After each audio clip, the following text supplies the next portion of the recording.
to be a shim. See these shim? You can turn it around so you can look on the bottom.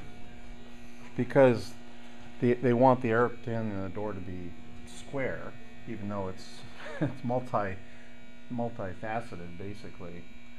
When they weld all the tabs on, the tabs are not always straight and they're not in line with each other. So to keep the door, this section square to the door, they shim it out.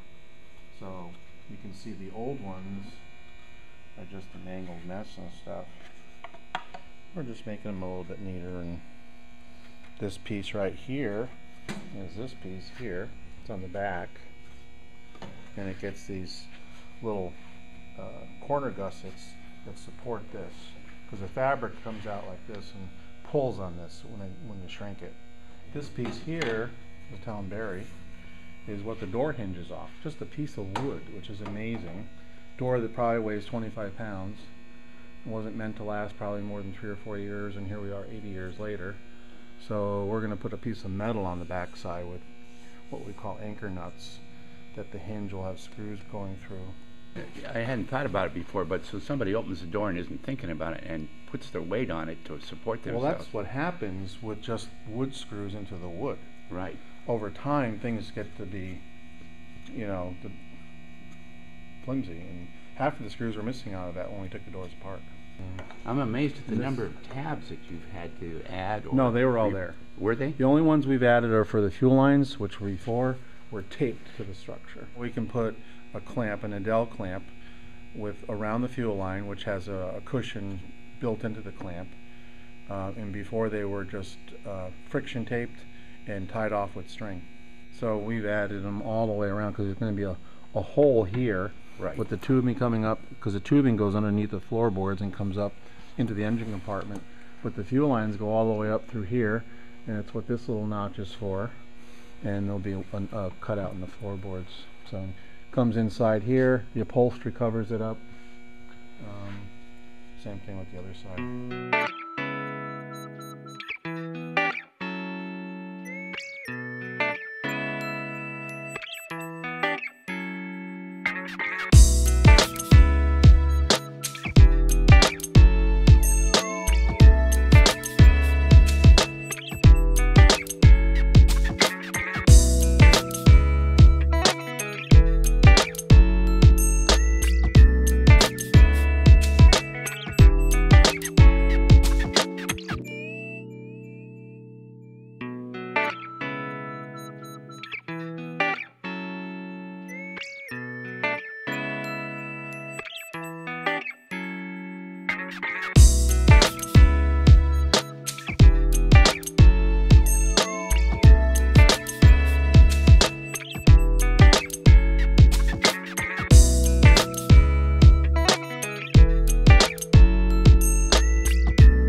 This is a major former on the front of the airplane with the cowl. It goes on the left side, and all the sheet metal, and then the engine's out here, pilot's windows here, and then the door.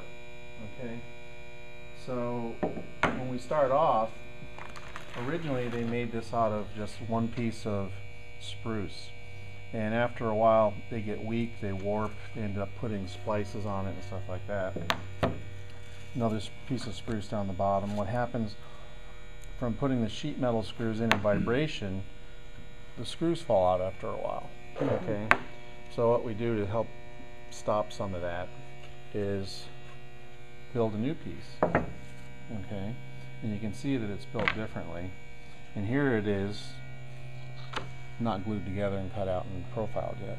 It's actually 3 pieces of wood. So you got a piece of mahogany plywood, pieces of stick of spruce, another piece of plywood. Then I'll laminate these, cut them all out, and that's what we'll have for the other side. Took this piece of paper with the door frame bolted to the airframe, which has hard points, you call it. All those places where I'm putting the shims and the screws. So that locates it so it'll never move. So I took this piece of paper and stuck put the paper up against the door frame with push pins. And I traced the inside of it. That's the pencil line that you see here. Okay, so that gave me the actual shape that I needed to put these blocks on. So that's the shape that the old door frame was and what the new one will become. So I started cutting and planing wood to most of it's 2 inches wide, and they come, you know, I have lengths that are 12 feet and whatever.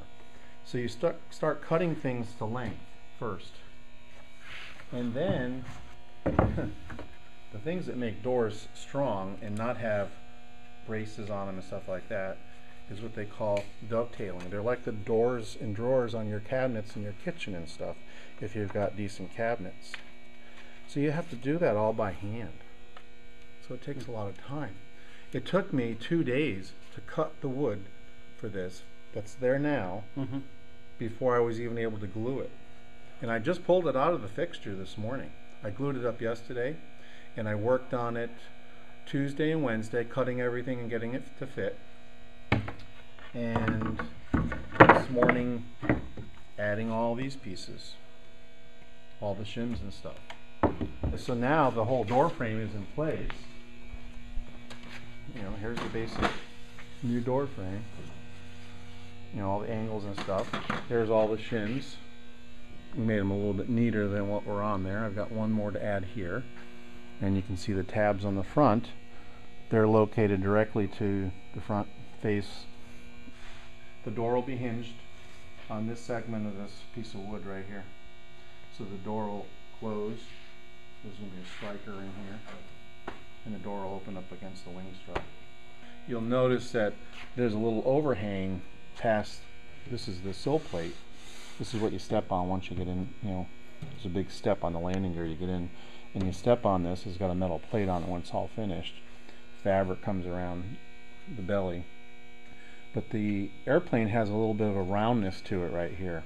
So that's why this is left square. This will get contoured once all this wood comes into play. There's a piece that goes, I'm trying to figure out what I do with it. This is a piece for the other side that fits right in here, and you can see that it's got a curve to it, and the airplane curves to a more rounded section or oval section the closer it gets to the firewall and then to the engine, which is perfectly round. And as the airplane, as you come aft with it, it's rounded with aluminum formers and wooden stringers on the belly and on the top.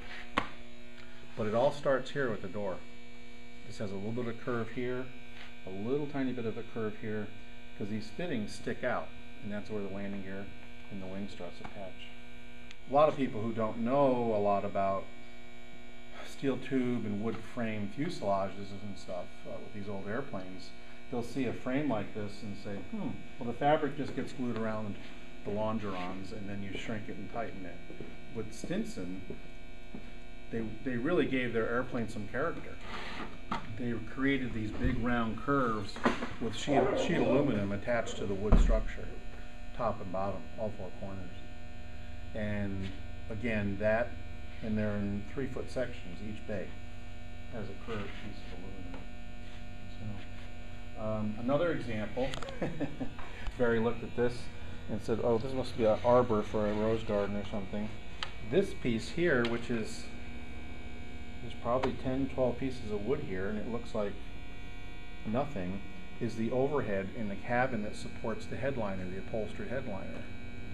And when it's all installed and it's secured to the tabs like that are holding the door frame, it's up over your head inside right about here. And then the fabric headliner gets stapled. There are little tabs on the stringers of the upholstered part that'll pick this up. To make this piece right here, it's just a real pain in the neck because they're skinny little boards, and you're anchoring the 2 outboard pieces to the rails on the side. Well, you can see, you know, whoever made this before, most of the material was cut away, so it's extremely weak. In fact, I had to glue this because it was broken just to keep some of it straight and stuff. These steel tube and fabric airplanes are just They're very, very time-consuming and labor-intensive airplanes. So, and it's why they're as beautiful as they are. And that's what keeps us going.